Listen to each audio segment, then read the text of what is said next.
Hey everyone, tonight we're heading somewhere cold, wet, and utterly merciless.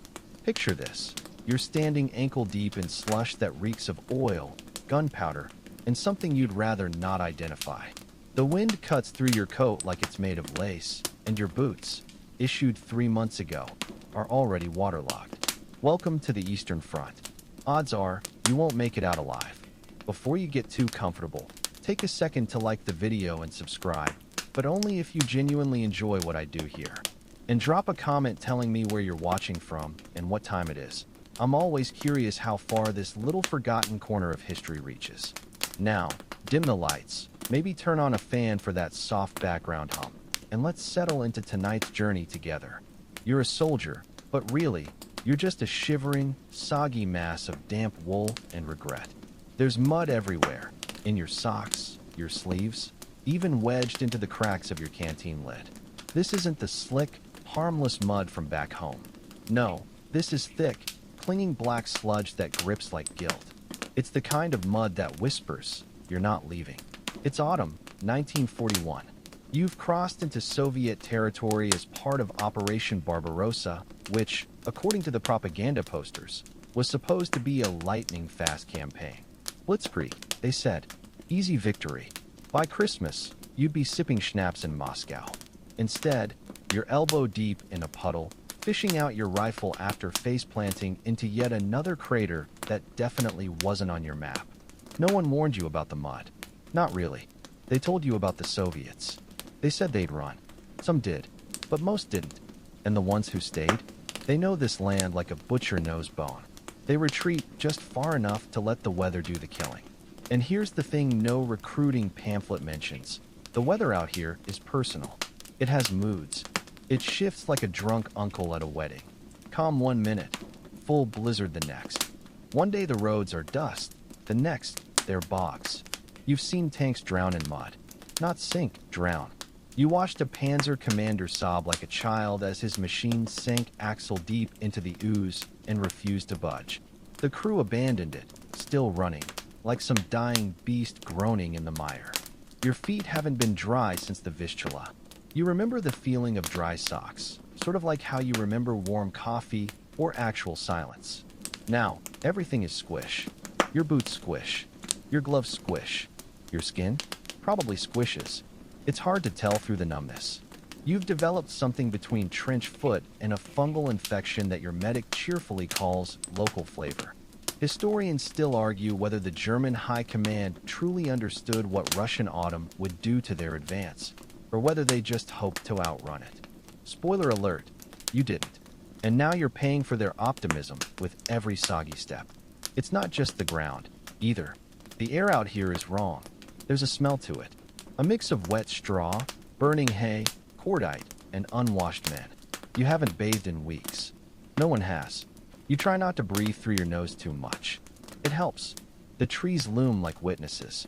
Birch and pine and blackened stumps, all crowding the roads and tracks like they're trying to herd you somewhere.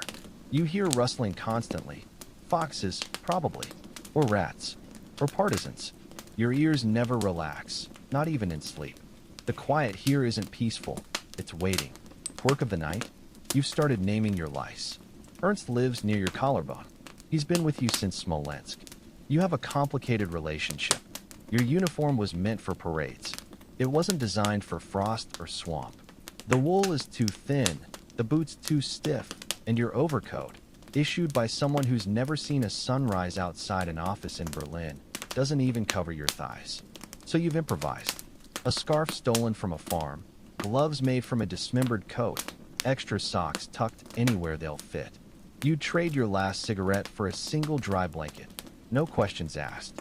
At night, the cold creeps in with a kind of smugness. It doesn't bite. That would imply speed. No, it seeps. It slides between layers, makes a home in your bones. You wake up shivering harder than you fell asleep. If you sleep at all. Sometimes, you just lie there in the mud, eyes open, watching your own breath and wondering if you'll still be warm enough to move by morning. And that's the worst part. You do move. You always move. Orders come down, and off you go, slogging through terrain that laughs at wheels and mocks the concept of forward. You carry everything you own, rifle, ammo, 3 days of food, if you're lucky, 1 photograph, and enough water to last you exactly as long as it doesn't freeze. Oh, and the mosquitoes? They don't care that it's cold. They thrive in this mess. You've seen swarms thicker than smoke. They bite through fabric.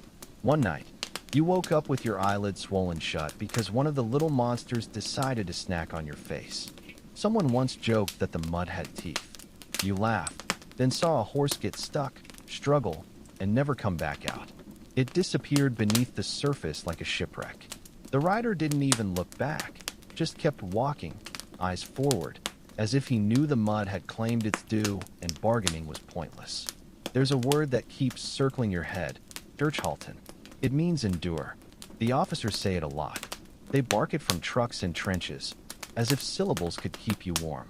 One guy even carved it into his helmet. He didn't make it past Minsk. And yet, you keep going. Because stopping isn't an option.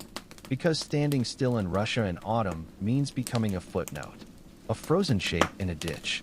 Another cautionary tale for the next guy who didn't bring waterproof socks. So here you are, miles from home, miles from food, ankle deep in a landscape that seems designed to break you. You weren't shot. You weren't blown up. But if you were hoping for a heroic story, sorry. This one begins in the mud, ends in the snow, and drips through every miserable second in between. And it's only just begun. It starts with noise. Not a bang. Those are easy. Predictable. Loud. Yes, but familiar. No, this is something Messier. A kind of layered, industrial growl rolling in from the east, like a god clearing his throat. You recognize it too late. Tanks. Dozens of them. Mixed with the high-pitched whine of trucks, the whump-whump-whump of artillery prepping the field, and the deep bass rumble of a Soviet counteroffensive. It's 1941, and you're in the meat grinder now. You're part of Army Group Center, one of 3 massive German military columns that ripped into the Soviet Union in a brutal summer blitz. Over 3 million soldiers, 600,000 vehicles, 750,000 horses, all funneled east like blood through an artery. And it worked at first. You advanced faster than anyone thought possible. Soviet lines crumbled. Cities fell. You were winning. But then the gears started to grind. You're not a general. You don't read maps from 5,000 feet up. You feel maps with your feet, blistered, bleeding, wrapped in socks so filthy they could stand up by themselves. You don't know about pincer movements or strategic objectives. You just know you're being shoved forward into a Soviet formation that refuses to die. One of your friends, a machine gunner named Dieter, keeps repeating the same thing. They're not human. It's a joke, except it's not. He means the Russians. The way they take losses and keep coming. The way they charge tanks with grenades strapped to their chests. The way they scream their orders in a language you don't understand, but now associate with terror. You're not sure if Dieter's admiration is real or just a coping mechanism. Probably both. The Soviets are learning. Fast. In June, you were chasing them. By October, they're fighting smart. They've pulled back just far enough to stretch your lines, then slam you with artillery when you're out of gas and food. It's not elegant, it's brutal. It's efficient, like a bear trap. You step forward, and it snaps. Historians still argue whether Stalin genuinely believed Hitler would attack, or whether he simply gambled wrong. Either way, when the invasion came, Soviet forces were caught off guard. But Russia has one endless weapon: space. You march deeper, the land opens wider, and the kill zone stretches for days. It's not just Russians firing at you. It's the land itself. Trees fall in suspicious patterns. Mines hide in wheel ruts. You hear about entire columns vanishing after taking a shortcut through the woods. Later, someone finds tire tracks leading into the trees and nothing else. It's like the forest swallowed them whole. There's a phrase you hear a lot: Kesselschlacht, cauldron battle. It sounds almost cozy, like soup. It's not. It means your unit is surrounded, cut off, encircled, and then they cook you alive. You either break out, or you get boiled down to bones and helmets. The Soviets love their cauldrons. They don't always win, but when they do, it's messy. Your own officers still think they're winning. They talk about strategic withdrawals and reorganization of the front. You call it what it is: running. Every day, your column grows thinner. Fewer trucks, fewer guns, fewer men. The ones still around don't sing loud songs or brag about promotions anymore. Now it's all about survival. Who still has coffee rations? Who's got a working rifle bolt? Quirk of the day? Some guys have started sewing Soviet buttons onto their coats. Not for disguise, just for luck. It's nonsense, obviously, but in a place where bullets come from trees and the cold steel's trigger fingers, you'll cling to any superstition. You pass through a village where no one makes eye contact. A grandmother stirs a pot over an open fire while her grandson watches you from behind a wooden post, his eyes blank. You can't tell if they're afraid or just tired of soldiers. You want to tell them you're not the monster they've heard about. But maybe you are. Maybe everyone becomes one out here. Back in training, you had this polished idea of war. Tight formations, crisp uniforms, precision. Out here, your coat's patched with wire. Your helmet has a fist-sized dent, and the only clean item you own is a spoon. You eat whatever fits in it. Sometimes that means boiled shoe leather with salt. Sometimes it's horse meat. Once, it was something you didn't ask about. You start seeing things at night. Shapes in the dark. Lights in the trees. Sometimes it's just the northern lights. Green curtains swaying across the sky. Sometimes it's not. You lie there, pretending to sleep, while your squad mate sobs quietly. You don't ask why. You know why. You feel it too. One morning, your company gets the order to hold a position at all costs. You look around. The position is a ditch, a collapsed barn, and a single functioning MG-42. The officer disappears 20 minutes after the first shelling. Just walks into the mist. No one sees him again. Maybe he got lost. Maybe he didn't want to be found. By noon, you've lost half your unit. By dusk, you're deaf in one ear from the shelling. You're still holding the position, technically. The barn's gone, the MG is jammed, and the ditch is full of things you won't talk about. But you're still here.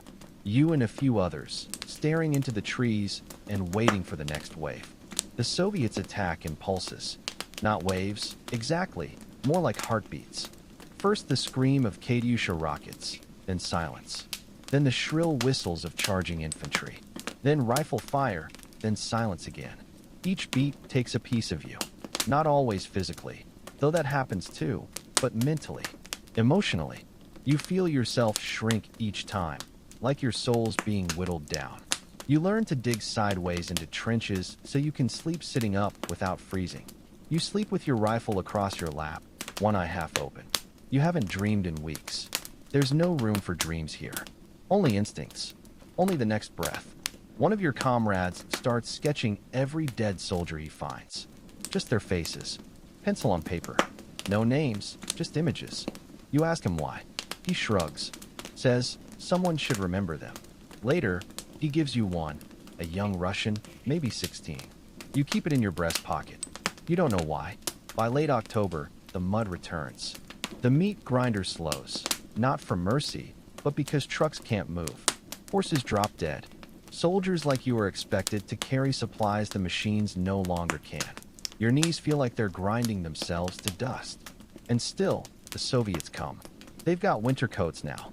Real ones. Quilted, padded, functional. Yours is the same thin gray wool. When the first snow falls, you feel like history's laughing at you. You're not just outgunned. You're outdressed. You think about the word front. It sounds like a line. A fixed point. Something you can hold or cross. But this front, it's a smear. A blur of cold and fear and motion. There's no behind the lines. No safe zone.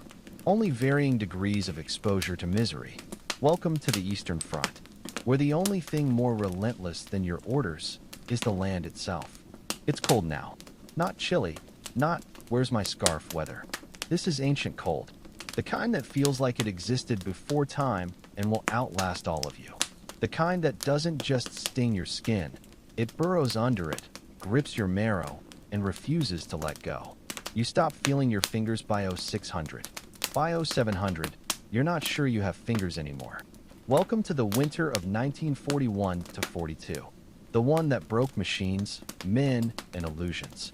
The one where everything, rifles, trucks, lungs, just stopped working. You wake in your trench to the sound of boots cracking frozen mud. A few inches of frost hardened overnight, but don't celebrate. It only makes the ground sharper. You're sleeping under a thin wool blanket, wrapped like a sad burrito. Your breath plumes in slow, crystalline puffs, like even your lungs are exhausted. Your canteen's frozen solid. Your rations, when you get them, are blocks of meat and bread harder than your helmet. You learn to tuck food under your armpit for hours just to chew it. Water? You melt snow over a fire you pray doesn't attract artillery. There's a joke going around. Don't bother heating the soup. It'll freeze again before it reaches your mouth. It's a bad joke, because it's true. The engines don't start anymore. Panzer tanks sit like frozen giants. Lubricants have congealed. Battery acid is slush. Some crews try keeping engines idling 24/7 to prevent freezing, but fuel is low and the noise draws attention. So the machines die, and the men push. You've helped haul a 25-ton tank through snow before. You're still not sure how. Historians still argue whether Hitler's refusal to issue proper winter gear was arrogance or oversight. Either way, you were what you were issued. Thin trousers, a tunic, maybe a coat if you're lucky, and boots that might as well be sponges. You envy the dead. They don't feel this anymore. Quirk of the night? Some soldiers wrapped newspapers around their legs for insulation. One guy taped Goethe poems to his shins. Cultural armor, he called it. He froze to death in his sleep. But hey, at least he died literary. The Soviets, meanwhile, thrive in this hell. They were born into it. Their soldiers wear quilted jackets, felt boots, fur-lined hats. They move like they belong here. You swear they can see through snowstorms. Their skis slice silently across frost. Their sleds glide where your wheels grind. And worst of all, they smile. You spot a Soviet patrol once, gliding across a frozen river while your unit digs in half a mile away. They're like ghosts, quiet, confident, horrifyingly efficient. No shots are fired. They're just there, then gone. You lie awake that night watching the tree lean, certain they'll return. They always do. You learn to listen differently now. Not for loud noises, but for absences. The silence before an ambush. The way wind stops just before a Katyusha barrage. The unnatural stillness that means something alive is moving where nothing should be. By mid-December, your hands are cracked and bleeding. Your breath rattles in your chest like broken glass. The man next to you, Klaus, coughs blood and calls it winter wine. He laughs too hard, then vomits into the snow. It steams. You both stare at it like it's art. Nothing surprises you anymore. Command still sends orders. Take this hill. Hold that village. You follow them because not following sounds worse. But the hills are snow-covered, and the villages are dead. You walk into houses stripped bare. No food, no firewood, sometimes no roof. Just empty shells echoing with past warmth. Occasionally, a child's toy sits abandoned in a corner, and you have to look away fast before your chest caves in. You meet a man who claims he hasn't slept in 6 days. His eye twitches. His boots are wrapped in burlap, and his rifle's rusted shut. He offers you a cigarette stubbed the length of a toothpick. You take it because it's the kindest thing anyone's done for you in weeks. One morning, you wake to find a soldier frozen solid next to you. Sitting up, eyes open. You talked to him last night. He joked about marrying a nurse after the war. Now his eyelashes are frosted white, his skin blue-gray like moldy bread. No one says anything. You just take his blanket because it's warm and carry on. Your company shrinks every day, not from bullets, but from cold, sickness, starvation, despair. Some simply vanish. You find their rifles, their footprints, then nothing. They walked into the snow, into the forest, into oblivion. Chose not to face what came next. And somehow, the fighting doesn't stop. The Soviets attack in temperatures that crack steel. They swarm your positions at night, flares lighting the snow like ghost fire. You return fire with numb fingers, your rifle slow to cycle, your bullets stiff. Sometimes your breath fogs your sights faster than you can wipe them. You shoot by instinct now, or not at all. You start layering everything. Scarves over hats, rags around hands. Even old sandbags turned into makeshift cloaks. You'd wear another soldier if it meant warmth. Fashion left this war long ago. You remember hearing the phrase, General Winter, in school. It sounded like a myth. Now you know he's real. Not a man, but a force. Uncaring, relentless, older than empires. He doesn't attack, he waits. And he always wins. There's a radio report about a new Soviet counteroffensive. You're told it's a minor push. That's a lie. They hit you with everything. Tanks with engines warmed by bonfires. Soldiers singing about the motherland as they charge. Air support buzzing like hornets overhead. You fire until your barrel warps. Then you throw snowballs. It makes no difference. Somewhere along the line, you stop caring about winning. You just want to survive. To get through one more day, one more night, one more frostbitten sunrise where your coffee is burnt crusts and your socks are still wet. Historians debate whether this winter broke the Wehrmacht. They argue about logistics, morale, fuel shortages. But you know better. You felt it break. In your knees. In your teeth. In the way no one smiles anymore. Not even the officers. One soldier carves a small wooden owl and ties it to his belt. Says it watches over him. You ask if it works. He shrugs. Still alive, aren't I? You carry a postcard in your breast pocket. It's from your sister. She writes about Dresden's Christmas market. You read it at night like a prayer, then fold it away before anyone sees. Hope is embarrassing out here. And yet, in some twisted way, you keep moving. You keep going. Because the alternative is stopping. And you've seen what happens to those who stop. They freeze into statues. Quiet. Perfect memorials to what this front really is. Not glorious. Not noble. Just cold. There's something darkly comical about carrying a machine gun when you haven't eaten in 3 days. The weapon weighs more than a small child, and your arms feel like overcooked noodles. Every step sinks an inch deeper into the snow, each forward pull like dragging a sled full of bricks. At some point, you start naming your stomach cramps. Ah, there's Heinrich again, and Otto's back for round 2. Food isn't just scarce, it's mythical. Rumors circulate about sausages in rear supply depots. Real ones. With actual meat. You'd trade your boots for a single bite. Your soul for a hot potato. The last proper meal you remember? Something resembling soup made from powdered concentrate, boiled water, and one unfortunate beet. That was 3 days ago. Supply lines aren't merely bad, they're theoretical. On paper, you're well equipped. On the ground, you're gnawing tree bark.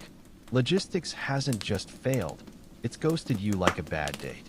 Letters home beg for socks and salami. Your mother probably thinks you're exaggerating. You're not. The horses fare worse. Hundreds of thousands brought to haul equipment now collapse in snowbanks. Ribs protruding, eyes glassy. One morning, you wake to find the supply team's mule half buried in frost, frozen mid-chew. The officer shrugs, hacks off a chunk of flank. They say horse meat tastes sweet. You never wanted to know. Now you do. You've become a calorie hoarder. A bread crust becomes sacred. A sugar lump? Gold. One soldier keeps chocolate hidden in a sock like treasure. He takes it out weekly to sniff it, claiming the smell helps him sleep. You don't argue. Historians debate whether German supply systems collapsed or were simply never designed for Russia's scale. Either way, the result's the same. Trucks stuck every 5 minutes, fuel freezing, roads vanishing under snow or mud, or getting mined by partisans who know the terrain better than any general. It's not just losing supplies, it's being slowly digested by land that never wanted you here. Quirk of the week? Your company names supply trucks like pets. One's Gretel, another the widow. You cheer when they arrive, mourn when they don't. Gretel never returned from the last run. The widow hit a mine. No one speaks at these funerals. It's not just cargo, it's hope, movement, connection to something beyond this frozen purgatory. Then there's dysentery. Glorious, morale-crushing dysentery.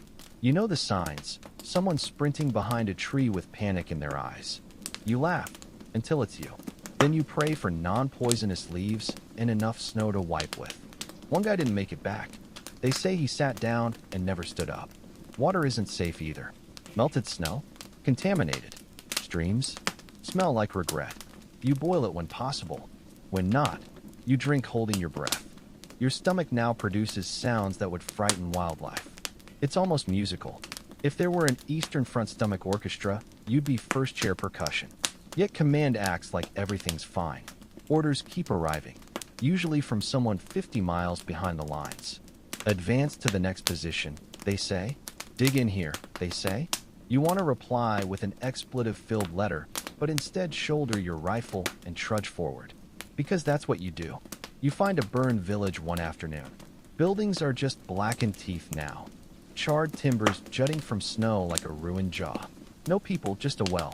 You lower a tin cup. The water's warm. Too warm. You don't drink it. Inside a ruined house, you discover an empty chicken coop. Just one feather remains. You pocket it. Not because it's useful, but because it's different. It reminds you of color, of life, of home. You tell no one. They'd laugh. Or worse, ask to eat it. Mail arrives every 2 weeks, maybe. Letters from home are now prized currency, traded like cigarettes. Not for the words, but the idea of them. Heard from Berlin yet? Someone asks. You nod. Lie. Say your sister's fine, your father sends prayers. The truth? No letters since October. But sometimes lies keep people warmer than mittens. You've stopped expecting warmth from anything but fire. Firewood's gone. You burn crates, fence posts, furniture. One guy burned a chessboard and cried, said it reminded him of his grandfather. No one mocked him. You all understood. You imagine what people back home think. They picture soldiers in tidy rows, marching with clean boots and full bellies. They don't see frostbitten toes, lice colonies, nights spent coughing blood into your elbow. They think war is loud and fast. You know the truth. War is slow. It drags. It oozes. It waits. One day, the cooks kill a dog. A German shepherd that had followed the unit for weeks. No one speaks at mess. The stew's oddly rich. You eat it anyway. No one mentions the collar buried behind the tent. You dream of food constantly now. Not feasts, just basics.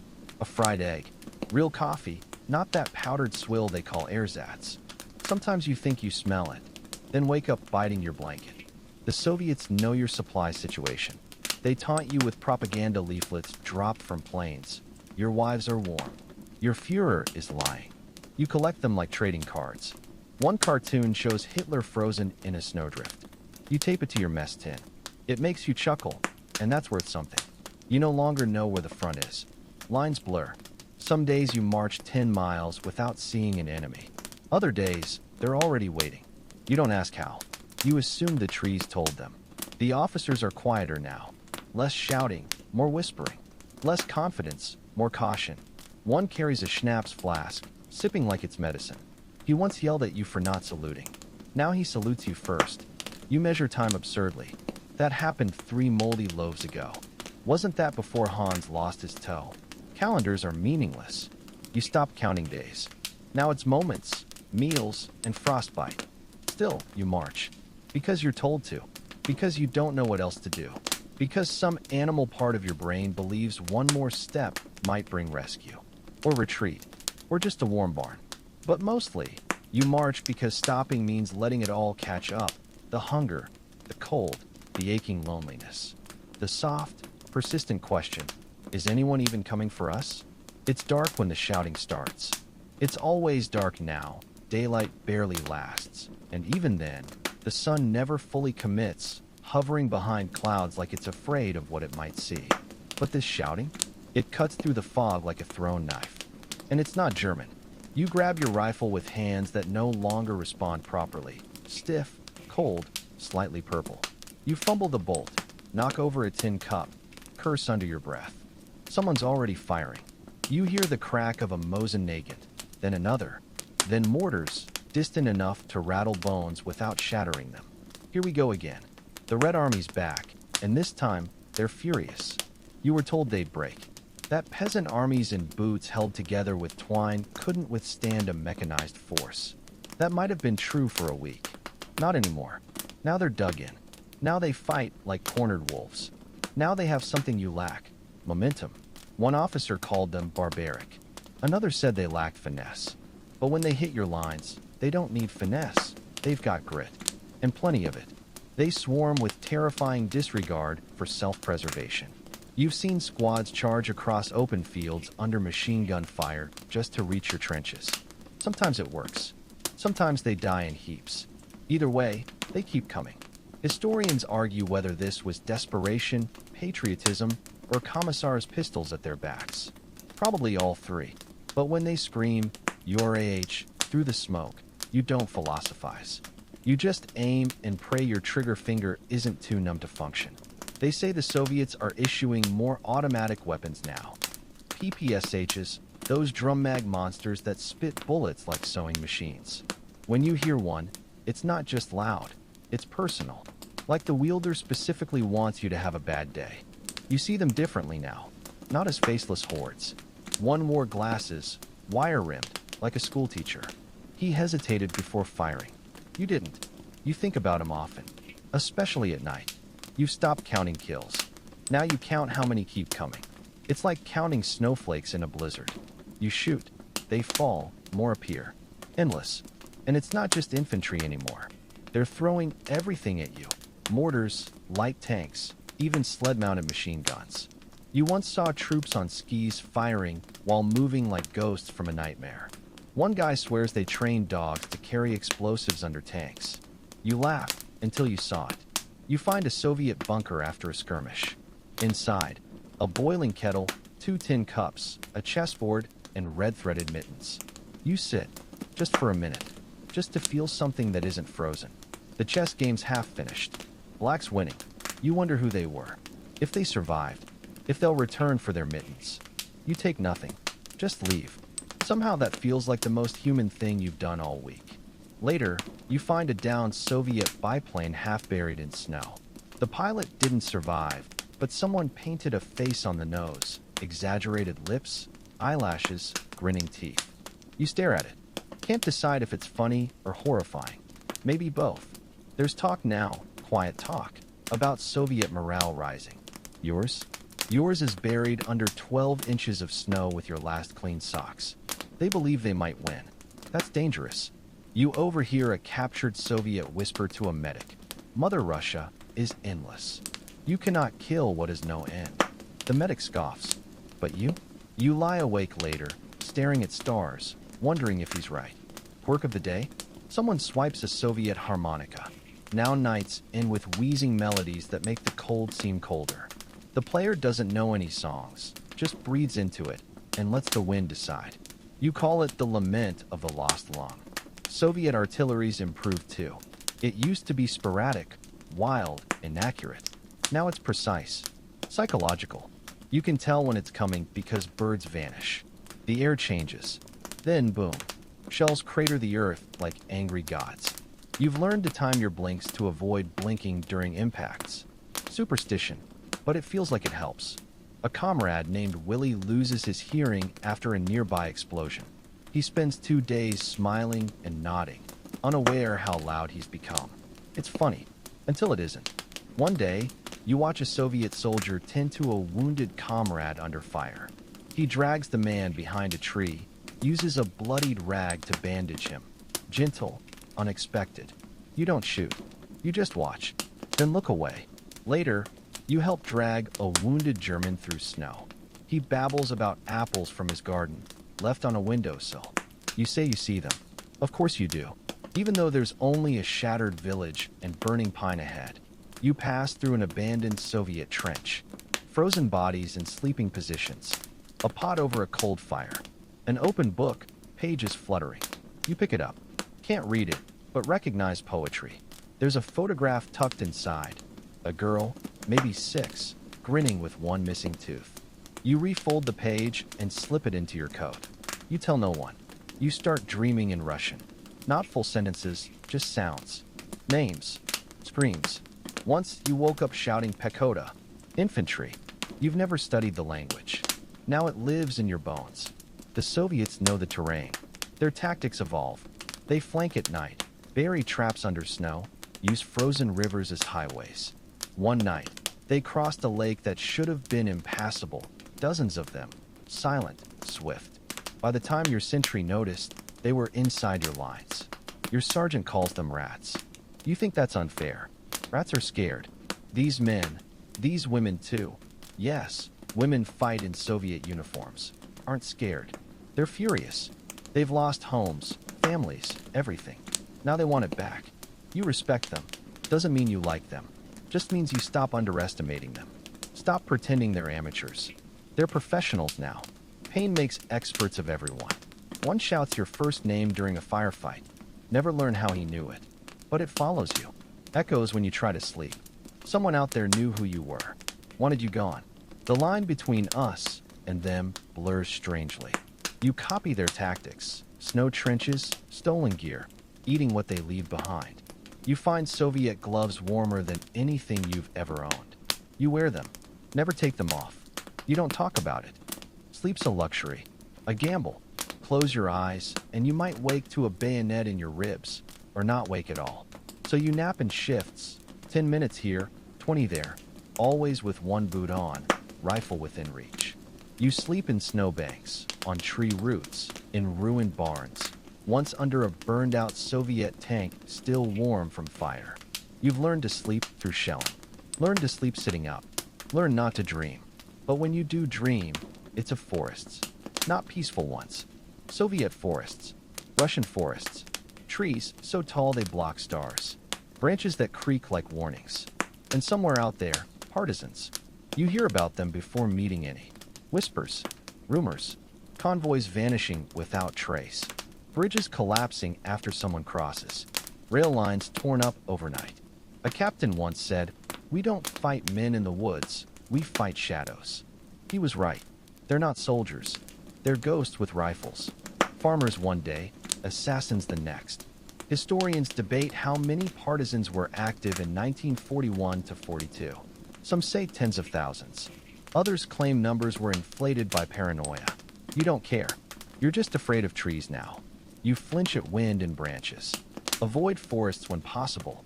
When not, your finger rests tighter on the trigger. They hit fast, vanish faster. 1 second you're escorting a supply truck. Next, a tire blows, a grenade rolls under the axle, someone screams. By the time you scramble into a ditch, they're gone. Just smoke and the sound of skis slicing snow. You start traveling in pairs, then groups, then with armored vehicles, if available. Doesn't help. Partisans don't fight fair. Poison wells. Sabotage stoves. Once, they rigged a latrine to explode. A dark joke. Except it worked. You meet one, sort of. A boy, maybe 17, captured after an ambush. Dirt on his cheeks, calm eyes. Officers shout questions. He says nothing. They beat him. Still nothing. He's taken away. You never see him again. But remember his face. Not for what he did, but because he didn't blink. Quirk of the day? You're issued a pamphlet. How to spot a partisan. Drawings of suspicious villagers. Too quiet. Eyes dart sideways. You pin it up as a joke. Later, someone tears it down for toilet paper. No one complains. Villagers are another question. Collaborators? Prisoners? Partisan families? Can't tell. You enter a hamlet. People look through you. No anger. No fear. Just hollow stares. You offer a child bread. She takes it silently, walks away. Never see her again.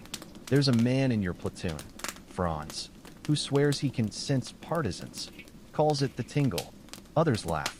Then one night, he stops mid-patrol, whispers, something's wrong. 10 seconds later, a tripwire triggers a mine. He saves 5 lives. They stop laughing. You stop using paths. Roads mean exposure. Roads mean traps. You bushwhack through waist-deep snow, thorn thickets, frozen streams. Slower, yes, but alive. You notice the silence now. Not peaceful silence. Heavy, oppressive. It means someone's watching. You learn to read the forest. Broken branches equals recent passage. No birds equals danger. Fresh boot prints equals don't follow. You're not hunting. You're avoiding being hunted. One evening, you find a destroyed supply depot in the woods. Burned. Looted. A sign hangs from a tree in charcoal. This is our land. Leave. Written in shaky German. Meant to scare you. It works. Partisans don't just fight with bullets. They fight with dread. Psychological warfare. You find a comrade's helmet hanging from a tree one morning. No blood. No body. Just the helmet. Somehow that's worse. Command orders you to clear an area. That means burn forests. Burn villages. Burn anything that could shelter enemies. So you do. Light barns. Shoot dogs. scream at peasants to leave, even when they've nowhere to go. You feel like the villain in your own story. You don't sleep that night. Or the next. One soldier refuses to burn a church. Says it's sacred. An officer puts a pistol to his head. The man burns it. Later, you find him vomiting behind a tree. He doesn't speak much after that. You carry a flare gun now. Not for signaling, for arson. You've joined the partisans in spirit. Everything is survival. Everything is fire. Once, your platoon raids a suspected partisan camp. Find food, ammo, clothing. But no people. Just a diary in Russian and German. Entries about missing family, lost crops, starving winters. A drawing of a boy in a school uniform holding a book. You close it. Leave it. Still, they fight. Still, they hit and run. You stop expecting to win. Just hope not to lose today. Because if you lose, they'll take your rifle, your boots, maybe your name. They leave no records. Just blood and snow and footprints fading into fog. Some nights, the forest creaks. Trees shift. Branches scratch tents like fingers. You lie awake, wondering if the next sound will be a shot, a knife, or silence. You listen for breathing. Your own. Others. Anyone's. And then, one night, it's quiet. Too quiet. Your patrol doesn't return. At dawn, you find them, ambushed. One body hangs from a tree by his belt. Another's missing entirely. The officer says push on. No memorial. No pause. Just onward. You feel yourself changing. Hardening. You don't ask questions anymore. Eat fast. March faster. Trust no one. Sleep with boots on. Shoot at shadows. Stop looking villagers in the eye. You're no longer afraid of dying. You're afraid of disappearing. Because out here, in these woods, on this front, the trees remember, and they do not forgive. On the map, it looks flat. A straight arrow pointing from Smolensk toward Moscow. Simple. Just follow the road. Push forward. Take the capital. And the war's basically over. That's what the plan says. What the plan doesn't say is that this arrow runs through a swamp the size of Belgium, over roads that don't technically exist, and into a season that spits mud like it's a form of self-defense. Welcome to the part where your tank turns into a boat. You're assigned to a Panzer division, the pride of the Wehrmacht, the steel fist of Blitzkrieg. Your machine was beautiful once, sleek, fast, lethal. Now it's caked in mud from tread to turret. The camouflage netting sags like wet laundry, and the engine makes a noise you're pretty sure isn't supposed to be there. A metallic cough, like it's trying to clear its throat and give up simultaneously. You climb inside and immediately regret it. The air smells like fuel, sweat, and old sausages. The crew's already in position. Driver, gunner, loader, commander, all crammed together like sardines in a metalkin with a death wish. Today's mission? Advance down the secondary route and support infantry in clearing enemy resistance. Translation: try not to drown the tank in the woods while being shot at by people who know you're coming. The road, if you can call it that, is a slurry of ruts, frost, and wishful thinking. Every few meters, the treads slip. You rock back and forth, trying to gain traction, until finally you stop completely. Someone opens the hatch and peers out. Stuck, he says. You glare. No kidding. Getting unstuck becomes the new mission. You all jump out, sinking immediately up to your knees in black ooze. You grab logs, rocks, anything to shove under the treads. The mud laughs in your face, spitting out the logs like toothpicks. Historians still argue whether the Germans underestimated the terrain or overestimated their machines. Either way, your glorious war machine is now a very expensive, very heavy paperweight in a marsh. You send for help. It doesn't come.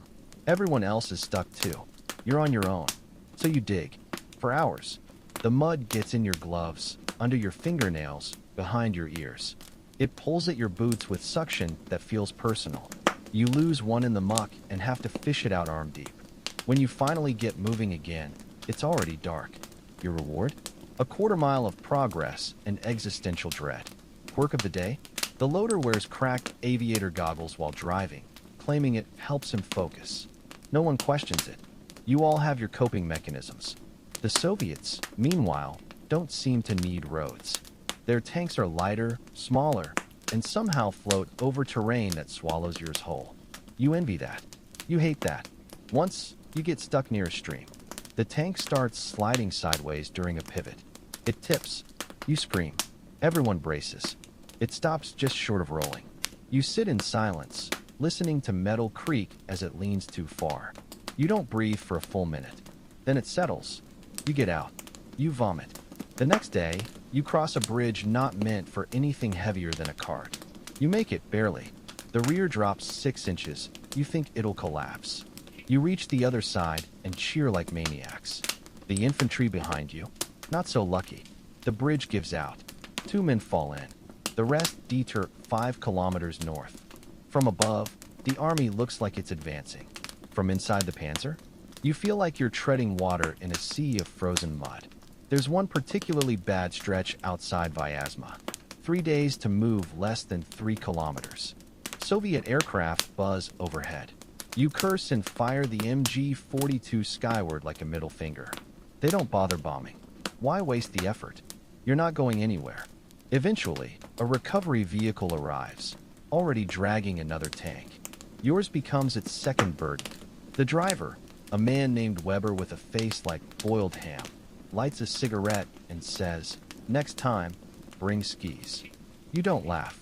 Inside the tank, the heater's broken. Your breath fogs the periscope. The gun breech sweats condensation.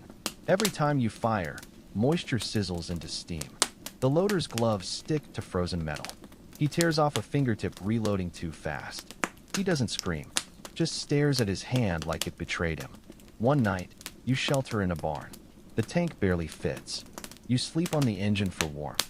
Best sleep in weeks. When you wake, the barn's surrounded. Partisans again. You fight them off. The barn burns. Your bed's gone. Your tank commander, Hoffman, starts talking to the machine. He whispers to it before missions, pats the dash like it's a horse. "Come on, girl," he says. "Just one more hill." You all think he's cracking. But she does start more often after that. You start doing it too. There's a bond now. You and this vehicle. Not just a machine, your only shelter. Your coffin on treads. You curse it when it stalls, thank it when it runs, apologize when you slam the hatch too hard. You don't love it, but you need it. And that's close enough. One morning, frost patterns form inside the turret. They look like veins. Like your panzer has blood now. A pulse. You touch them. They melt instantly. Sometimes you wonder what Moscow looks like. You were supposed to be there by now. Told it would fall like Paris. That it couldn't survive winter. But now it's clear, you can't survive winter. And Moscow? Moscow isn't falling. You are. Historians point to logistical breakdowns, bad maps, overconfidence. They're right. But none mention the smell. How mud, oil, and despair ferment together inside a steel shell. How it gets under your skin. How it follows you into dreams. You dream about driving. Forever. Through endless white. The engine rattling like teeth. No enemy. No destination. Just miles of road leading nowhere. One day, your panzer finally dies.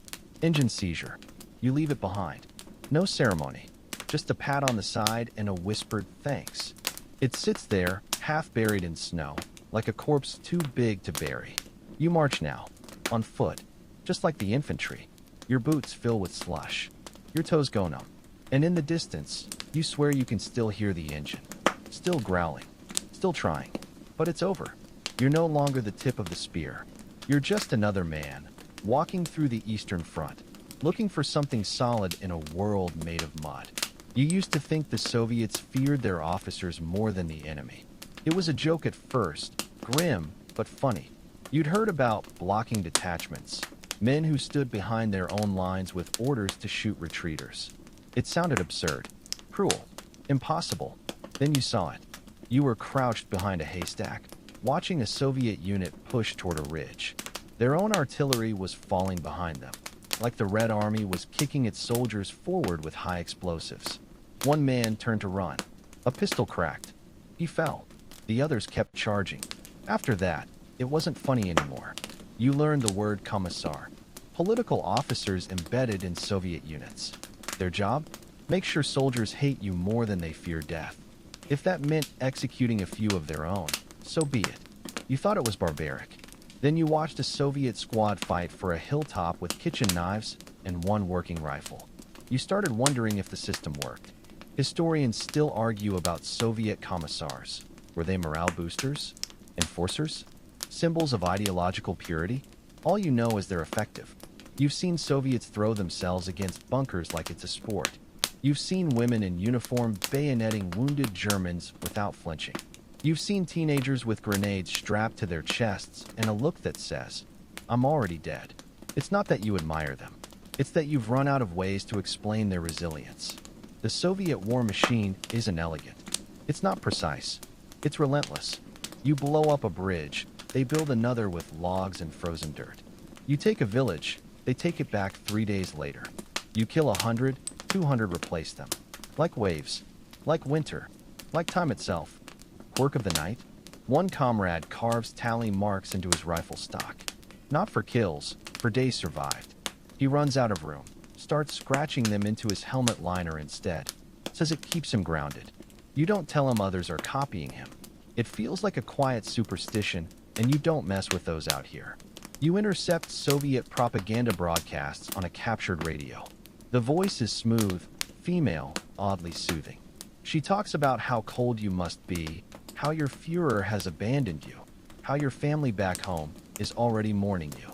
Sometimes you leave it on. Not because you believe her, but because the voice reminds you of something warm. The Soviets play music too, just before assaults. An old phonograph echoing across frozen fields. Once it was Tchaikovsky. Another time, a folk song you didn't recognize. The melody stayed with you for days. Haunting, beautiful, deeply wrong. You want to believe it's all forced, that these soldiers are cattle being pushed. But then you find a letter on a dead Soviet officer. It's from his daughter. She says she misses him, that she's keeping the samovar warm for his return, that she hopes the bad men in gray coats stay far away. You fold the letter and keep it. You don't know why. Back at your camp, morale is a ghost. You don't trust your officers. You don't trust your rations. You don't even trust your own boots, which gave out last week and are now held together with twine and bandages. The only thing you do trust is the cold and the certainty that another Soviet push is coming, because it always is. You hear stories from the rear about new Soviet weapons, new tanks, T-34s. The name alone makes men twitch. Your anti-tank rifles barely scratch their paint. Their turrets spin faster. Their armor shrugs off hits that would have gutted older models. One mechanic joked that T-34s were made of hate and steel. You think he's right. You get lucky once. Your unit ambushes a Soviet patrol.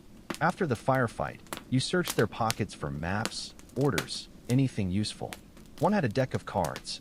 Another had hard candy wrapped in wax paper. Another, this one breaks you, had a photo of his dog. A scruffy mutt with one ear and a smile. You sit in the snow and stare at it for 5 minutes. There's an argument in your company about whether the Soviets are civilized. It ends in a fist fight. You don't weigh in. You're too tired. You don't even care who's right. You just want to go home. You once thought the Soviets would be broken by winter. Instead, they become it. They're everywhere now, digging snow trenches, sniping from trees, launching counterattacks in weather so cold your rifle freezes shut. You start measuring time by Soviet offensives. Was that before the northern push?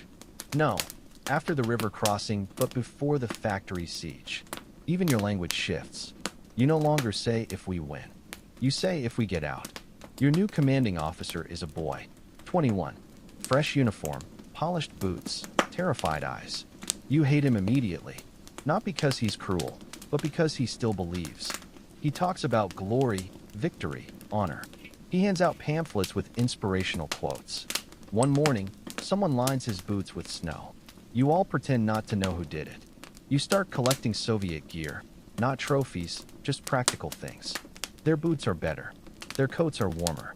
Their fur-lined hats actually work. You look more like them than your own side now. One night, a sentry almost shoots you. You don't blame him. You started learning Russian. Just fragments. Words shouted in battle, whispered by prisoners, etched on crates. You know water, bread, machine gun. You know stop. You know mercy. You hope someone else does too. Sometimes you see Soviet medics dragging wounded under fire. You wonder if they're scared. You wonder if they hate you.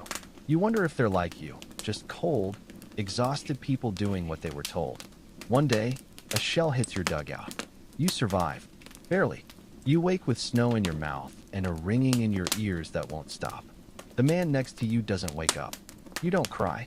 You just take his gloves and keep moving. The Soviets aren't just pushing you back. They're pushing you into yourselves, into silence, into corners of your mind you didn't know existed. You stop talking about home.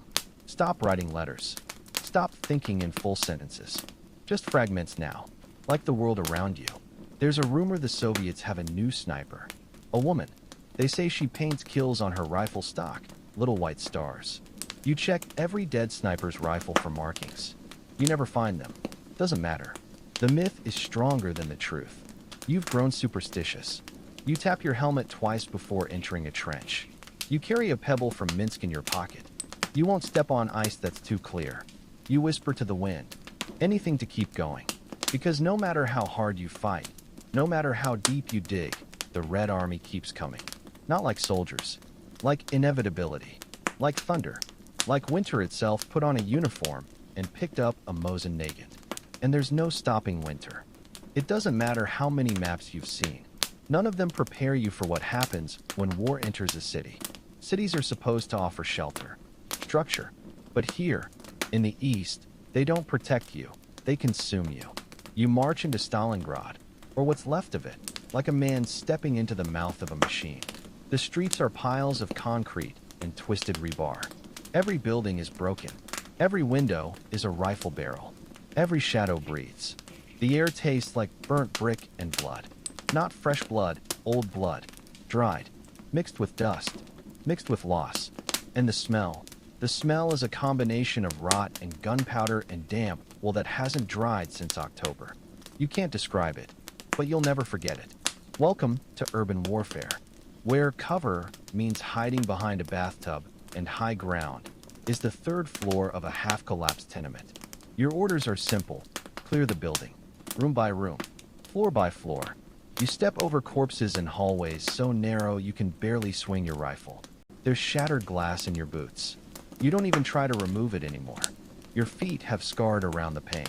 One corner is held by 5 men for 7 hours. They fight over a stairwell, just a stairwell. They gain it, lose it, gain it again. In the end, only one is left. He doesn't remember his own name, but he remembers the number of steps. Historians still argue whether the battle for Stalingrad was necessary, strategic, or just symbolic. It doesn't matter to you. All that matters is that you're here now, surrounded by walls that echo with gunfire and screams. You used to fear the forests. Now, you fear corridors. Quirk of the day?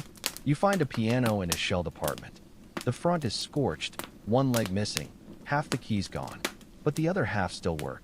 Your comrade Dieter plays a lullaby. You sit in silence, rifles across your laps, while music floats out over the ruins. Someone cries. You pretend not to notice. Snipers own the daylight. The Soviets are everywhere, on rooftops, inside chimneys, under floorboards. You lose 3 men in one morning because someone poked their head out too fast. After that, you crawl everywhere. Every window is death. Every skylight is a trap. You start to feel like an insect in a shoebox. You hear about Pavlov's house, a Soviet strongpoint manned by a small unit that holds out for weeks. Your officer scoffs. Propaganda, he says. But you see it just once. From a distance, covered in sandbags and scrap metal. Rifle barrels sticking out like porcupine quills. You believe. Rats are your new neighbors. Big ones. Old ones. They don't even run when you approach. They just blink, chew, and keep going. You once watched one carry off a finger. You don't know whose. You start to forget what quiet sounds like. There's always something. A crack, a rumble, a distant cry. And when there is silence, that's worse. That means they're moving, planning, coming. Night is a different beast. The city goes dark, so dark you can't see your own hands. You feel more than see. You whisper. You breathe through your nose to stay quiet. You sleep with your back to a wall, your rifle across your chest, one eye open. You haven't had a full night's sleep since you arrived. One night, a Soviet scout slips into your building, kills 2 men with a knife before you even realize he's there. You catch a glimpse of him as he leaps out a second-story window. He looks younger than your brother. You don't talk about it. One of your squad mates carries a pack of playing cards. Not for games. There's no time for games, but for rituals. He lays out a new one every time someone dies. A memorial of kings and queens and jacks, smeared with dirt and blood. The ace of spades is your commander. You stop wearing your helmet. It reflects light. Light means snipers. You wrap your head in rags instead. You look like the enemy. You stop caring. You come across a bakery, or what used to be one. There's flour everywhere, coating the floor, the walls, even the bodies. It's so thick it looks like snow. One man makes a joke. At least the bread's fresh. No one laughs. The Soviets fight with a kind of desperation that's hard to explain. They live in the ruins. They build kitchens and basements, hospitals and sewer lines. You capture one position only to find soup still warm on a stove. You eat it. You don't think about who made it. A building collapses 2 blocks over. You feel the rumble in your teeth. Dust clouds rise like phantoms. You hunker down, expecting shelling. But it was just the wind. Or maybe the weight of memory. You find a cat. Gray, thin, scared. It hisses and runs. You envy it. It gets to leave. You hear about a group of Germans trapped in a department store for 5 days. Surrounded. No food. No ammo. They used mannequins as cover. One man painted a face on his helmet and talked to it until he was pulled out. You hear he's in a field hospital now. Drawing. Always drawing mannequins.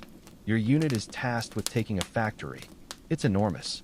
Steel beams, oil-stained floors, broken machines like dead gods. The Soviets have turned it into a fortress. You fight room to room, machine to machine. Smoke burns your eyes. You cough so hard you taste copper. You lose 4 men and gain 10 meters. The next day, you lose those 10 meters again. It rains. Indoors. The roof is half gone. Water drips on your rifle. You wrap it in cloth, but it still rusts. You stop trying to clean it. You stop trying to clean anything.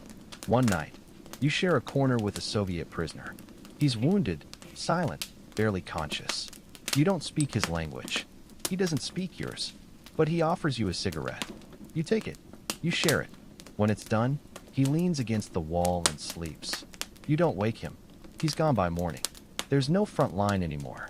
Just a maze of contested buildings and sniper nests and kill zones. You hear about Germans and Soviets occupying different floors of the same building. You believe it. You live it. Once, you fire through a wall. You hear a scream. Then silence. You never find out who it was. Or even which side. You stop asking.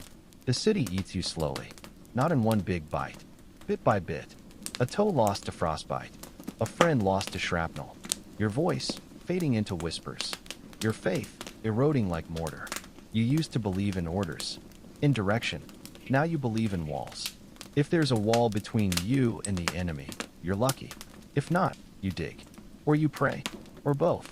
You dig in the rubble with bare hands, looking for a lost comrade. You find him. Eventually. He's not whole. You wrap what you can in a tarp and carry him out. You bury him in a crater. No marker. Just a whispered name. You don't cry. You don't sleep. You don't stop. Because in Stalingrad, there is no escape. There is only survival.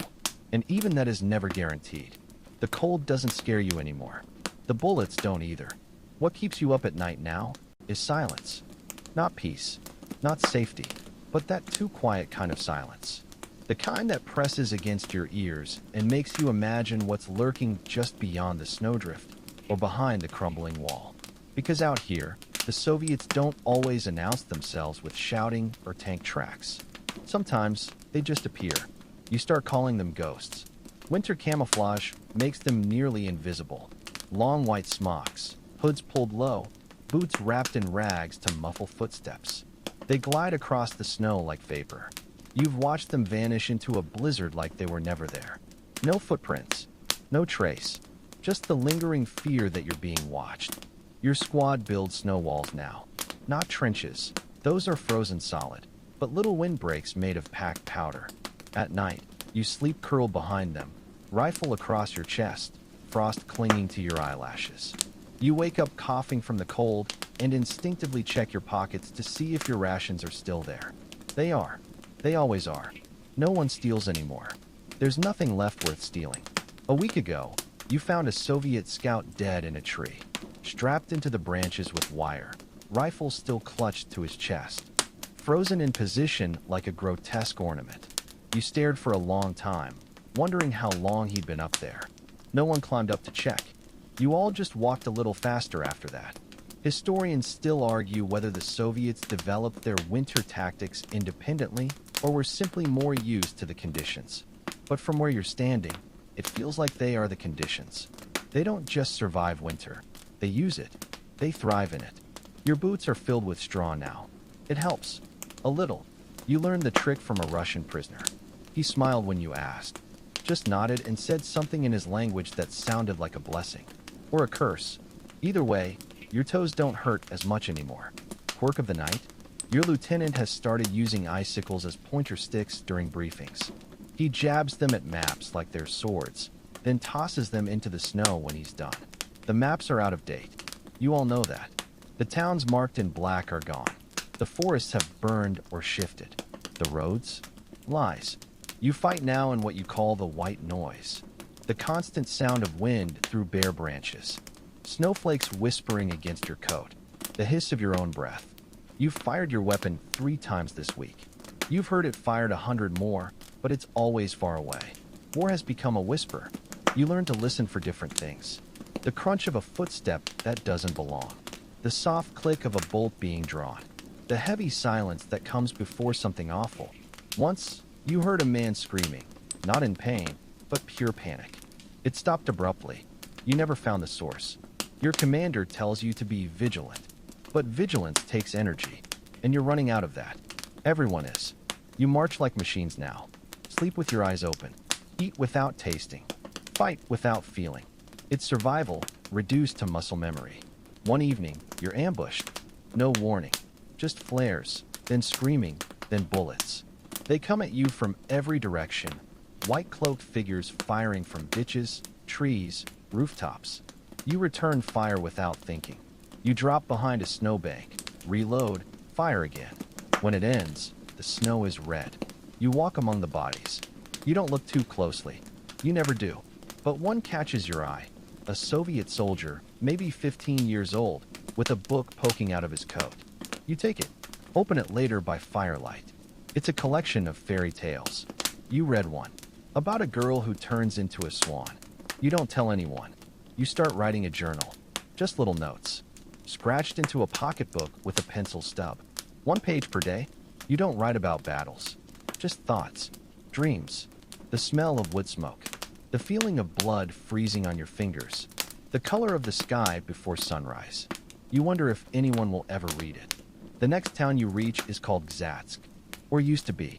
Now it's just chimneys sticking up from snowdrifts. Your orders are to secure it. You step into a house where the walls are still warm. A kettle sits on the stove. The tea inside is frozen solid. There's no one left. That night, you sleep on a sofa. The springs dig into your ribs, but it's softer than the ground. You wake up to snow blowing through a hole in the roof. It dusts your face like powdered sugar. You start having dreams again. Not of home. Those are gone. Now you dream of fire. Of boots crunching over snow. Of names you can't remember and faces you never knew. Sometimes, you dream in Russian. You wake up speaking words you don't understand. You stop telling people. One soldier brings a harmonica. He doesn't know any songs, just plays random notes. Somehow that's worse. The sound echoes in the ruins like a question with no answer. You try to remember music. Actual music. The kind that came from radios. Ballrooms. But your memory is filled with static. You begin to understand what they meant by psychological warfare. The Soviets don't just fight you, they unmake you. Piece by piece. The cold strips your strength. The silence strips your mind. The constant awareness of being watched turns your own heartbeat into an alarm bell. You see things. Shadows that move too fast. Figures that vanish when you blink. You tell yourself it's exhaustion. Everyone does. But still, you reach for your rifle a little faster than you used to. Once, a Soviet scout surrenders. Hands up. Shaking. You search him. He's unarmed. In his coat, you find a photograph of his family and a handful of sunflower seeds. He offers you some. You don't know what to do. You take them. They taste like earth. The wind grows stronger. The snow deeper. Every step takes effort. Your coat weighs twice what it used to. Frost forms in your beard. You look at your comrades and don't recognize them anymore. Their eyes are sunken. Their expressions unreadable. You all speak less. You grunt. Nod. Gesture. Words are a luxury. You hear about units disappearing. Not in battle, just gone. Whole squads swallowed by weather or ambushed and buried beneath snow. One moment they're in your logbook. The next, they're memories. Or myths. You start leaving markers. Knots in trees. Scratches on doors. So if you vanish, someone will know you were here. You find yourself whispering apologies. To no one. To everyone. To the forest. To the snow. To the men whose names you never learned. You don't know if you're losing your mind. Or finally finding it. At night, the Soviets fire flares. Green ones. Blue ones. They hang in the sky like stars that won't fall. You watch them from your dugout, breath clouding the air. You don't sleep during flare nights. No one does. You think about how far you've come. From the Polish border to this frozen nowhere. You think about the man you were. About how little of him is left. You try to picture your own face. You can't. All you see is white. All you feel is cold. All you hear is nothing. You don't know when it stopped being a war and started being a retreat. There wasn't a trumpet blast. No order screamed across frozen trenches. Just a long silence after a failed counterattack, and then the quiet shuffle of boots turning west. At first, they called it repositioning. Then strategic withdrawal. Now, no one calls it anything. You just walk. West.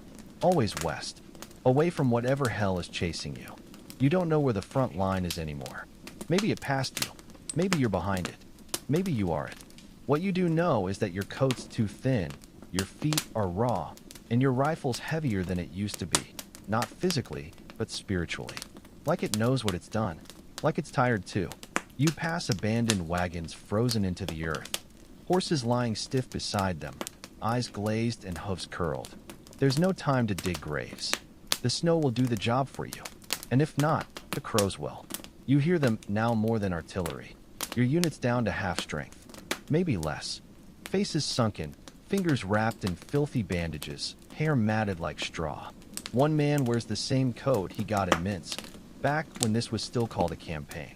Now it's just a test of endurance. Someone mentions Berlin. A whisper, really. Not in hope. More like a distant star you know exists, but don't believe you'll ever see again. It's too far. Too bright. Too clean. You don't talk about going home anymore. It feels like tempting fate. You talk about the next fire. The next hot drink. The next building with 4 walls and maybe, just maybe, a door that closes. Historians still try to measure this. What happened to men on the Eastern Front? They talk about morale, strategy, supplies. But they don't talk about how it feels when you lose the shape of yourself. When you look in a cracked mirror and see a stranger staring back, half shadow, half soldier. Quirk of the day? A man in your squad finds a blue ribbon in the rubble of a collapsed schoolhouse. He ties it to his rifle, says it's his guardian. He survives another ambush later that week. You find a ribbon of your own. You pass a convoy stuck in the road. Engines burned out. Tracks shattered. A graveyard of machines and men. Some are frozen in place, sitting behind wheels or propped against crates. Rifles across their knees like they just stopped. There's no time to bury them. You cover one with a blanket. It feels like something. Your commanding officer gets new orders. Hold at the river. You've never heard a more pointless instruction. The river's already gone. Crossed, flanked, overwhelmed. But you go anyway. You set up a defensive line with 10 men and a single working MG-42. The Soviets hit at dusk, like they always do. Through fog, mud, smoke. You fire until the barrel smokes. Then you throw grenades. Then you throw rocks. You fall back. 2 men don't make it. One screams your name as you run. You never see him again. You don't sleep that night. Just lie in the dirt, eyes wide, waiting for dawn like it owes you something. You dream about a train. It's always the same. Black locomotive, red trim, seats filled with civilians. You're standing on the platform, holding your pack, watching it pull away. You never make it on. You always wake when the whistle blows. You meet another retreating group. They look worse than you. Their uniforms are torn, boots mismatched. One man walks with a shovel like a crutch. They ask where you're heading. You shrug. They nod. They're going the same way. You all walk together now. Strangers in name, brothers in direction. There's a house in the woods, still intact. You enter cautiously. It smells like pine and dust. Inside, a table, a teapot, a pair of slippers by the door. A child's drawing on the wall. It says Mama. You sit at the table, just for a minute, just to pretend. You leave a can of beans behind as a thank you. It's all you have. Quirk of the week? A soldier starts drawing maps in the dirt as you walk. Useless maps, imaginary cities, rivers that don't exist, towns with names like Better Place and Last Stop. He adds shops, homes, even theaters. You ask him what he's doing. He says, making somewhere to go. You nod. You begin to understand that survival is no longer physical. It's mental. It's spiritual.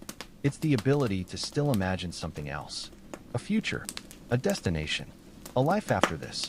Because if you lose that, you're already gone. You reach another village. This one's still occupied by Germans. A command post. It looks like a miracle. Sandbags. Flags. Real rations. Someone offers you hot soup and a cot. You eat like a wolf. You sleep like the dead. The next morning, the Soviets shell the village. You flee before the second wave. Your bowl of soup is still steaming when the roof collapses. You march again. You pass a destroyed German tank. Hatch open. Someone's written a note on the armor in charcoal. No one is coming. You believe it. Still, you keep going. Sometimes, you talk to your rifle. Not in words, just in thoughts. Like it's the only thing that remembers who you were. The only thing that still knows your hands. You lose another friend to frostbite. His feet turned black. Then his legs. Then his mind. You stayed with him until the end. When he stopped breathing, you closed his eyes and left his boots behind for someone else. There's no more honor. Just practicality. You once found a Soviet field guide in a ditch. Inside, pressed flowers, a poem, a photograph of a dog. You kept the poem. You can't read it, but you imagine it's about spring. About rivers thawing. About going home. You hum it sometimes. You don't know why. There's snow in your ears. Ice in your beard. Your skin bleeds when you smile. But you still smile. Because you've made it another hour. Another mile. You see crows before you see people now. They always find the fallen first. You chase them off sometimes, just to feel like you've done something decent. A new soldier joins your group. Young. Too young. He asks you what the worst part is. You say that it never stops. He doesn't ask again. You find a wooden cross beside the road. Fresh. Clean. Someone buried someone here, recently. You stop. Touch the wood. Whisper a prayer you don't believe in. You keep walking. There's a tree that stands alone in a field. Its branches twisted, roots exposed. You sit beneath it. Light a match. Watch it burn down.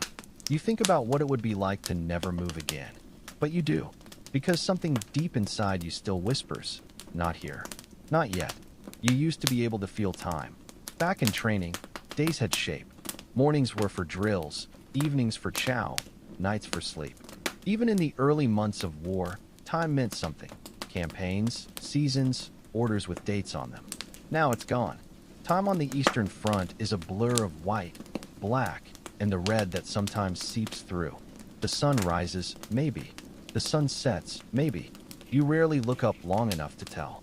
You navigate by exhaustion. You eat when you find food. You sleep when you drop. You move when someone yells, or when everyone else already started moving and you're just trying not to be left behind. There's talk now. Not official, not loud, but it trickles in. Germany is losing. The Allies are advancing in the West. The Soviets are pushing harder in the East. People mutter words like encirclement, like collapse. You pretend not to hear. You've pretended so much, you're good at it now. But deep down, you know, this isn't just a retreat anymore. It's a race. You're trying to outrun the end. You pass towns you once helped take. They look different now. Smaller. Emptier. The buildings that were rubble are now piles of ash. The survivors don't look at you. Not with fear. Not with hate. Just with the dull, flat gaze of people who have seen everything and expect nothing. You envy them. Work of the day? One of the guys in your squad finds an old violin in the ruins of a church. He doesn't know how to play. He tries anyway. The sound is terrible, but no one tells him to stop. You reach a train line. There's a half-functional rail car waiting, surrounded by others that have derailed or burned. Someone gets it running. You cram inside with 30 other men. It smells like old smoke and meat. No one speaks. The car rocks, stutters, groans.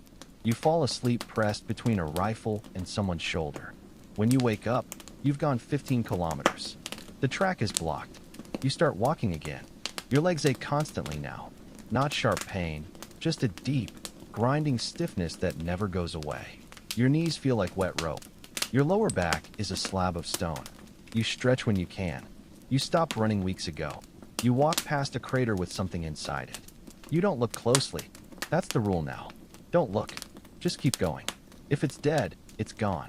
If it's alive, it's someone else's problem. You've started to hum while you walk. Low, just under your breath. A tune you can't name. It fills the space between your thoughts. You don't do it for comfort.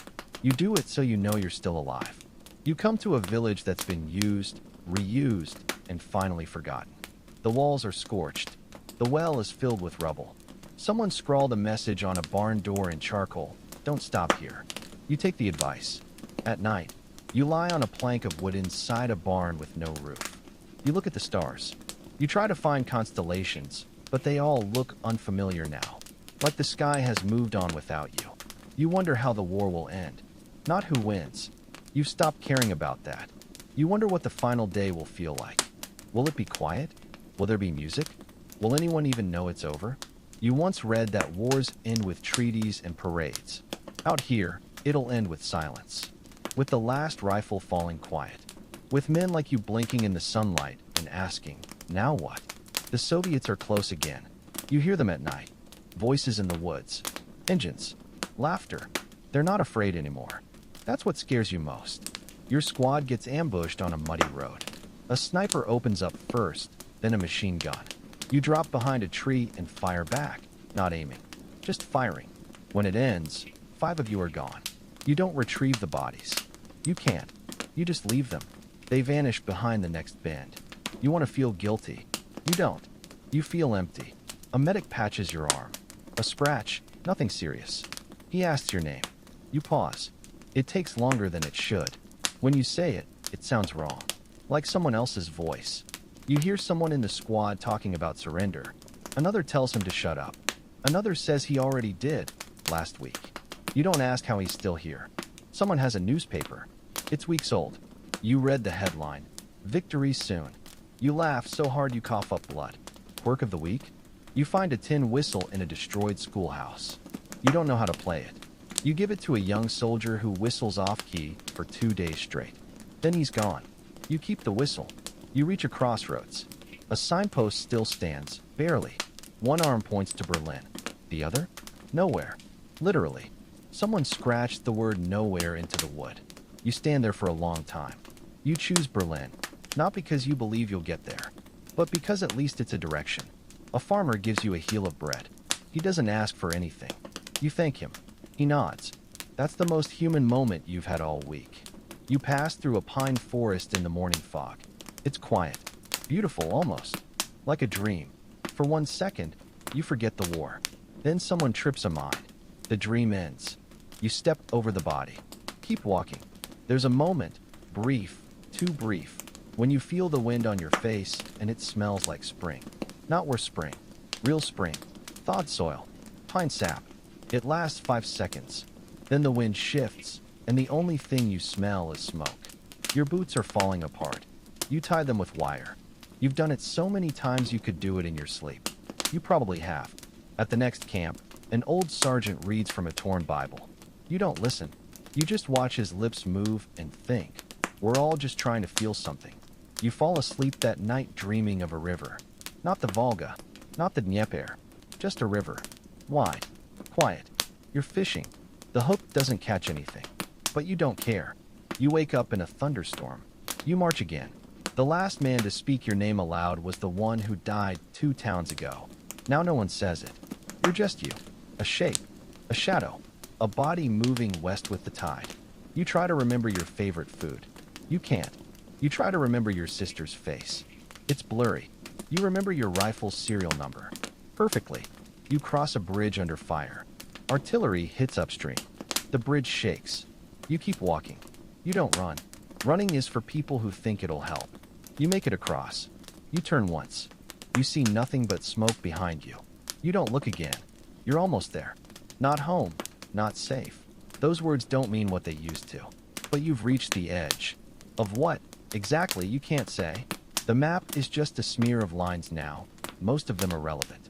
The road under your feet has stopped pretending to be a road. It's just dirt and memory. Your uniform doesn't match anymore. Bits of scavenged cloth, old coats, a Soviet belt someone gave you after a shared cigarette, and a mutual shrug. Your helmet is cracked. You lined it with newspaper. The newspaper is from last year. You sleep less. You dream even less. When you do, the dreams are strange. Not nightmares, not visions, just flickers. A lamp turning off. A cup of coffee going cold. Your mother's voice humming through a door you never opened. The men around you are quieter than ever. You travel together, but speak like strangers on a long train ride. A nod here, a murmur there. No one makes promises. No one asks questions. You've all learned what happens when you get too attached. You pass a burned-out town where someone's drawn wings on the walls of a bombed church. Not birds, not angels, just wings. You stop and stare. You don't know why. Then you keep walking. You reach the next checkpoint. It's a trench line dug into the side of a hill, manned by kids. 17, maybe younger. They salute you. You salute back. They ask what's coming behind you. You pause and say, everything. They don't laugh. You take your spot in the trench and wait. That's all you've done lately, wait. For what?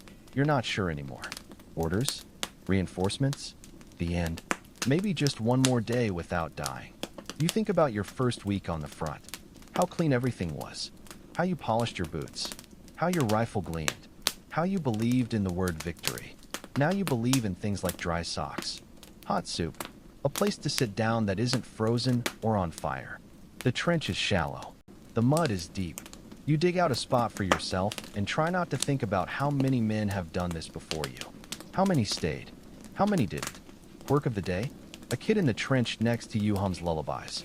Old folk tunes, the kind your grandmother used to hum while cooking. You don't tell him to stop. It keeps you warm somehow.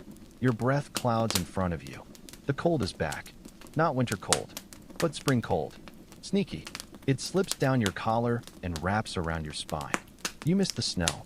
At least then, everything looked quiet. The officer brings word. Hold until dark. Then fall back again. You nod. That's all there is to do anymore. Nod and move. Move and nod. You fire your rifle twice that day. Missed both times. Doesn't matter. The point isn't to win now. It's to last. You eat a crust of bread that tastes like dust and old iron. You chew slowly, letting it soften against your teeth. You used to hate this stuff? Now it feels like a feast. You think about water. Not from a canteen. From a stream. Clear, cold, running over rocks. You think about sticking your hands in it, letting the dirt and blood melt away. You'd give anything for 10 minutes in that stream. Then the shelling starts. It doesn't last long. Just enough to scatter. To remind you the front is still moving. That the enemy hasn't forgotten. That they're still coming. They always are. You fall back with the others. Through the trees. Past broken wagons. Through ditches so deep you lose sight of the horizon.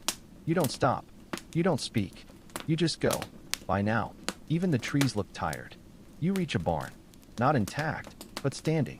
You pile in with the others. No fire. No noise. Just silence. One man offers you a bit of dried apple. You chew it with your eyes closed. You think it tastes like memory. That night, you dream again. This time, you're back home. Not the real home. Not your flat in Dresden or your bunk in the barracks. No, this one's made of pieces. A table from your grandmother's house. The tree from your childhood street. The smell of bread from your first day of school. It's quiet. It's warm. Then a door slams. You wake up. Back in the barn. Back in the cold. The apple core's still in your hand. You march again. Through mud that clings like regret. past fences that go nowhere, across a bridge you don't remember crossing the first time. You see the sun rise and feel nothing. There's a road sign in Cyrillic. Someone's crossed it out and written "end" in chalk. You touch the sign, then walk past it. The final camp is little more than a cluster of canvas and sticks. Smoke curls from a pipe shoved into the ground. You huddle around it with 6 others. One of them tells a joke. You don't laugh. Not because it isn't funny, because your throat is too dry. You hear, distantly, that the high command is talking surrender, that the war is cracking open at the seams, that maybe, it'll be over soon. You feel nothing. Not hope, not relief, just a low ache behind your ribs, like someone's winding down the last gears inside you. And then, silence. No orders, no marching, no artillery, just wind, birds, and the sound of someone crying behind a tent. No one stops them. You sit on a stump. Watch the smoke rise from what's left of a cooking fire. Feel your hands twitch. Look at your boots. Cracked, ruined, faithful. You pat your coat. The whistle is still there. So is the ribbon. You let out a long breath. You made it. Not to victory. Not to glory. But through. And that's enough. The fire crackles gently now. Your boots are off. Your shoulders sag. The rifle leans against the wall where it can't touch you. And for the first time in longer than you can remember, you're not moving. You're not digging. You're not bracing for the next sound. You're just here. The barn is quiet. Outside, the wind brushes through the broken beams like a lullaby. You pull your blanket tighter around your chest. It smells like smoke and old wool and something like safety. Your breath slows. You think about rivers again. Clean ones. You think about the way water looks when the sun hits it just right. You think about bread so warm it steams, and music that doesn't have to compete with gunfire. You think about your name. Say it, softly, to yourself, just to remember what it sounds like. Your fingers flex in the cold, but not from pain now, just to feel them. You're still here. The war hasn't ended. Not really. Not everywhere. But here, for now, for this moment. It has paused. You let that be enough. The smoke curls up toward the rafters. Someone is humming, very softly, just behind you. A tune you don't know, but it's sweet and simple. You close your eyes. Let the quiet hold you. Let the memory of who you were settle in beside the version of who you became. And sleep. Historians will write about this war for centuries. They'll analyze troop movements and supply lines. They'll debate whether Stalingrad was the turning point or if it was already lost at Moscow. They'll argue about numbers. How many died? How many retreated? How many simply vanished into the Russian earth? But none of their books will capture the weight of a frozen rifle in your hands. None of their lectures will explain why you kept that Soviet soldier's photograph of his daughter. None of their theories can measure the distance between the man who marched east in 1941 and the one who limped west in 1945. You don't talk about it after. Not really. When people ask what it was like, you say cold or long or sometimes nothing at all. The words don't exist for what you want to say. How the land itself fought back. How the snow remembered every footprint. How the war didn't end so much as it just stopped. Years later, you'll wake in the night thinking you hear artillery, but it's just thunder. You'll see a flash of white in the woods and reach for a rifle that isn't there. You'll smell wet wool, and for one disorienting second, you'll be back in that trench outside Smolensk. The doctors call it battle fatigue. The priests call it guilt. You don't call it anything. You just wait for it to pass. Sometimes, when the wind is right, you swear you can still hear that Soviet harmonica playing in the dark. And sometimes, though you'd never admit this, you hum along.